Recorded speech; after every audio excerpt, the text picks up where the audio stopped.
Hi, I'm Tim. Welcome to our channel, and thanks for logging on. We've pit Grand Seiko against Rolex several times on this channel, and it's always a bit of an overdog-underdog battle with Geneva in the pilot seat.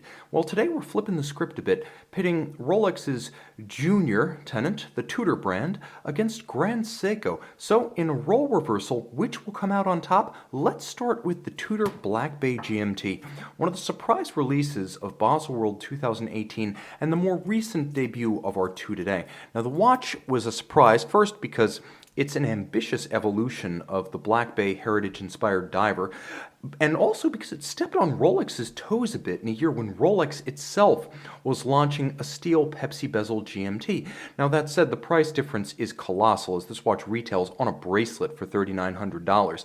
The timepiece has the same 41mm case that you'll find on the standard Black Bay, and I appreciate that Tudor didn't go jumbo. They'd already established a 43mm case with the Black Bay bronze. I'm happy to see them hold the line on size with this watch. Keeping it at 41, it wears well on my 16cm circumference wrist. Lug-to-lug, it's 50.2mm, but you can see that the pivoted end links mean it does wear true to size. It's 50.2 across the wrist, and that's it. It's 14.4mm thick, which means it's considerably chunkier than its Rolex kissing cousin, but nevertheless, the watch does have its own independent charm, somewhere between a pilot's watch and a dive watch. It's an interesting hybrid, and it's very much its own timepiece. It's broad between the lugs at 22mm, and unlike the Rolex, this watch is actually a natural for a strap. Tudor, in fact, selling several factory strap options with the timepiece.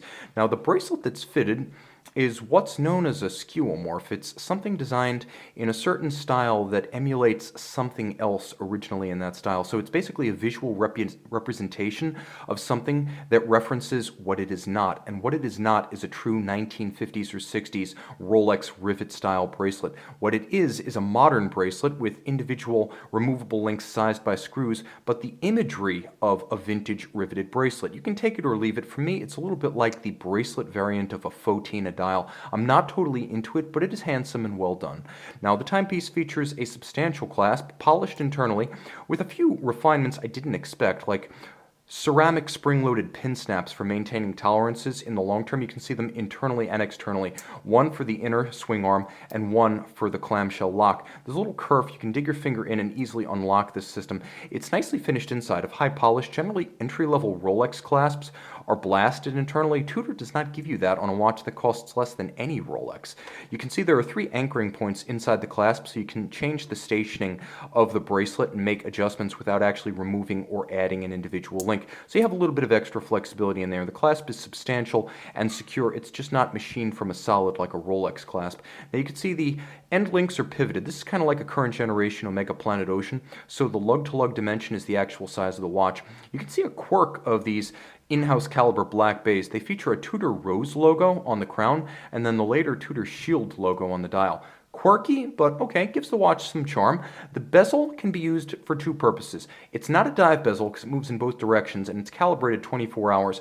If you set the 24-hour hand, which is independent from the local hand, to GMT, you can then use the GMT offset of your port or airport of destination to temporarily calculate a third time zone. And because we can easily figure out that the 6, 12, 18, and 24 marks are basically like quarter hours. If we're not diving and using it as life-saving gear, we can still use it as an impromptu timing device relative to the minute hand. It can be used informally in that role. Everything on the dial is applique except for the logo, and you can see the applique indices are in contrast to the matte finish of the dial base.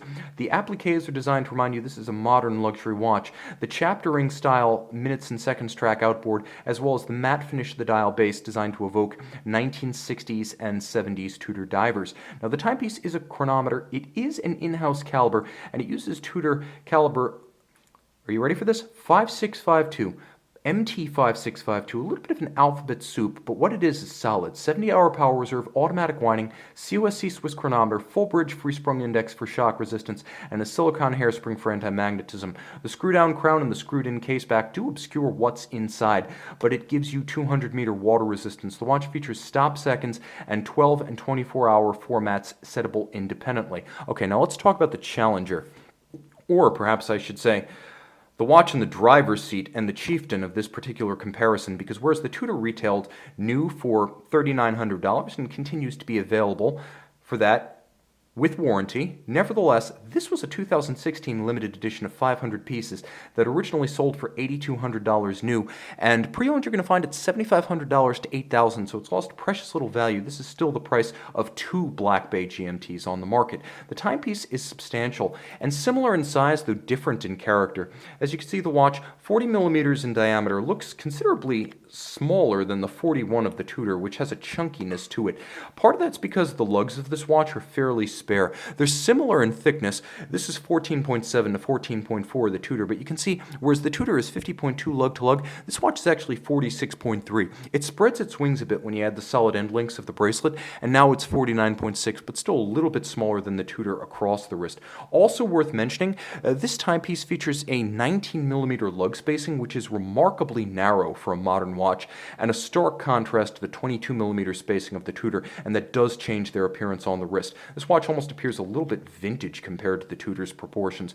The bracelet is substantial. It looks a little bit like the 3-link Rolex Oyster, but more nuanced, with intermediate link alignment, size, and finish, polished on its flanks. Because this is a steel watch and a steel bracelet, Grand Seiko gives you removable links sized by screws, no pin sleeves here. A clasp that uses twin trigger release, I actually prefer that to Tudor's arrangement, but there's no internal adjustability like the 3 stationing points in the Black Bay bracelet. The case, however, is artisanal, and by that I mean it's hand-finished. You've heard me talk of the Zaratsu tin plate polishing, and you're probably sick of it in these comparisons, but the drama it creates is tangible and needs no verbiage or explanation. If you were to glimpse this black-polished mirror shine, optically smooth and distortion-free, you would realize there's something going on here that is absolutely vacant in the machine-polished flanks of the Tudor. Even with the simulated bevels along the case line, designed to evoke vintage timepieces, it doesn't have the character or charisma, to say nothing of the artisanal virtuosity of the Grand Seiko case. Now, the timepiece features a dual-time dial, albeit without rotating bezel. That's going to be a decision point. Some folks are going to go for the style of the pilot's bezel. Others are going to prefer the clean dial design that Grand Seiko gives you. But what is not arguable is that there is a lush artistry invested in this dial. It's a spectacular sunburst. I would call it a red bronze, and it's explosive. It's designed to evoke Mount Iwate in northern Japan, right outside of Morioka, where Grand Seiko builds these watches. And I can't deny that it does have the appearance of nature at dawn, with that twilight, the in-between the night and the day quality to it. It's remarkably reactive.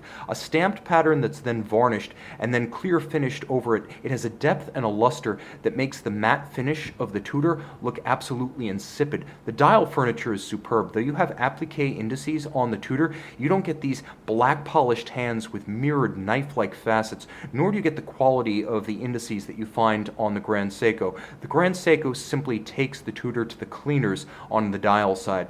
Now you have a few yellow gold accents, the 24-hour hand, which sets independently from the local hour hand, and then there's a chaptering outboard with the 24-hour scale, so you can read that second time zone.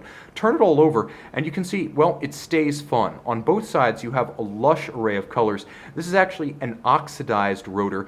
There is a mass under one side of it, so it rotates and winds the watch automatically. But no two of these are exactly alike within the series of 500, and it adds wonderful color over what is, frankly, a movement that's mostly industrial in its finish. I like seeing the rotor. I don't necessarily need to see the movement. I appreciate the display case back because it lets me see all of that oxidized titanium. Now, 100 meters water resistant, not quite the hermeticity you get in the Tudor, but then again, mostly academic for watches that are going to spend most of their time high and dry. Either one can go swimming. Let's talk about their advantages. Okay, the Tudor Black Bay GMT, a watch that punches way above its weight in this test. First thing, technical specification. 70-hour power reserve versus the 55-hour power reserve of this 10 beat per second, 36 vibration per hour high beat caliber 9S. I'm also going to mention that the Tudor MT5652 is simply a more robust movement, full balance bridge and a free sprung index for shock resistance, and that silicon hairspring for anti-magnetism make it just a bit tougher in all facets of operation and conditions than the 9S86. I'm also going to give this watch a shout out for the fact that 200 meter water resistance gives you more margin for error. Let's face it, not all of us water test our watches every 6 to 12 months, and a 100-meter watch that's lost a little bit of its hermeticity is going to be far more vulnerable than a 200-meter watch that's maybe lost a little bit of seal life and lubricant lubricity. Now, the timepiece in my hand is also one with a aviator bezel. Now, this could be a style advantage, but I want to talk about its functional advantages. You can use it to temporarily read 3 time zones on the Tudor. You cannot do that on the Grand Seiko. Also, if you do want to use it as an impromptu timing reference, you can still use it as a timer. Just remember, it's not a dive bezel. You can approximate the passage of the hour and the minutes, so you can use it as a timing organ. It does add utility on 2 fronts. I would also mention that this watch features greater crown accessibility. No crown guards or shear guards, and a larger crown that gives you more mechanical advantage when turning it. It's just easier to get to that crown and use it than it is on the recessed and undersized crown of the Grand Seiko. I would also mention that a watch you can buy for $3,500 to $4,000 pre-owned, or new with a warranty for $4,000 or $3,900 specifically, is a better value than a Grand Seiko that sells for $8,000 used. This is just a more purchasable watch for more budgets, and it leaves money for perhaps a second watch, maybe an aviator, maybe a dress watch. All I can say is you will spend less money buying the Tudor and you can still buy it new.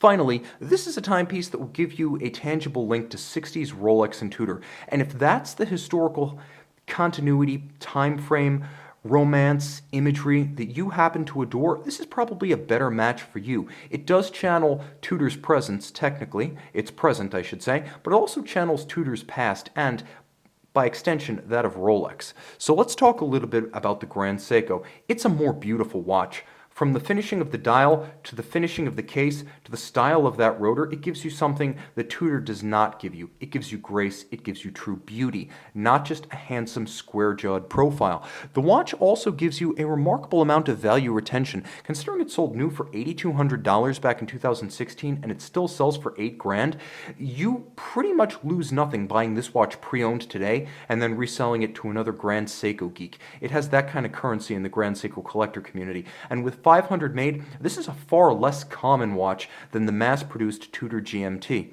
Let's also acknowledge the fact that this watch has style and elegance, a little bit more petite, perhaps a bit vintage in its outright proportions. This is the one you would wear with a suit. Both watches are versatile. You can wear them with bathing suits or business suits. I just find that this one has a bit more grace. And let's remember, if you're buying a modern Grand Seiko, Tudor offers a 2-year warranty. If you miraculously find one of these still new, you would get a 3-year warranty. Ultimately, however, we have to remember one key distinction between these two watches, which is that the Tudor is loomed. Some folks count lume as a make or break. If that's first and foremost on your list of must-haves, stop right here, do not proceed. Otherwise, my personal favorite is going to be the Grand Seiko. This is the SBGJ021, a limited edition of 500 pieces inspired by the summit of Mount Awate at dawn in stainless steel 41mm. This is the one I put on my wrist. You guys let me know in the comments below which one of these is your choice.